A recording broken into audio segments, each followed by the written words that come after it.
歡迎你嚟到說營養。今集為你講下5款控制血糖嘅食物，請收睇到尾，睇下有冇你哋中意食又可以幫助改善健康嘅食物啦。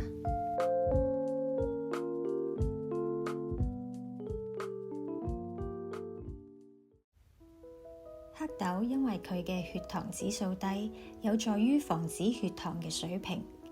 佢含有豐富嘅膳食纖維，特別係可溶性纖維，可以減緩消化同埋糖嘅吸收，促進更好嘅控制血糖。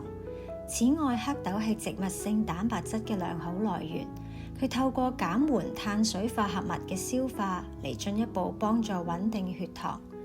經常食用黑豆仲可以改善胰島素敏感性，使到身體更容易控制血糖水平。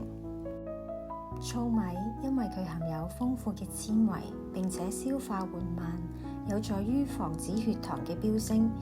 糙米同白米唔一樣，佢嘅血糖指數比較低，並提供鎂等有助於控制血糖嘅營養素。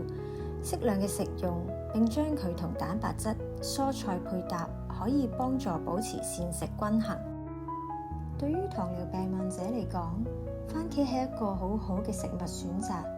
佢哋嘅碳水化合物同埋卡路里含量比較低，呢個意味住佢哋對血糖水平嘅影響係極少。番茄含有豐富嘅維生素 A、C 同埋 K， 以及番茄紅素等嘅抗氧化劑，有助於減少發炎，並有益於心臟健康。因為糖尿病係會增加心臟病嘅風險，佢哋嘅低血糖指數可以使到佢哋成為維持穩定血糖嘅安全選擇。青豆嘅升糖指數低，佢含有豐富嘅纖維同埋蛋白質，有助於減緩消化並保持血糖嘅穩定。纖維仲能夠促進飽足感，減少暴飲暴食嘅機會。青豆含有豐富嘅維生素、抗氧化劑同埋抗發炎化合物，有益於整體嘅健康，並有助於降低糖尿病併發症嘅風險。牛油果嘅碳水化合物含量低，健康脂肪同埋纖維嘅含量高，有助於穩定血糖水平，並防止餐後嘅血糖飆升。牛油果中嘅單元不飽和脂肪可以改善胰島素敏感性，並支持心臟嘅健康。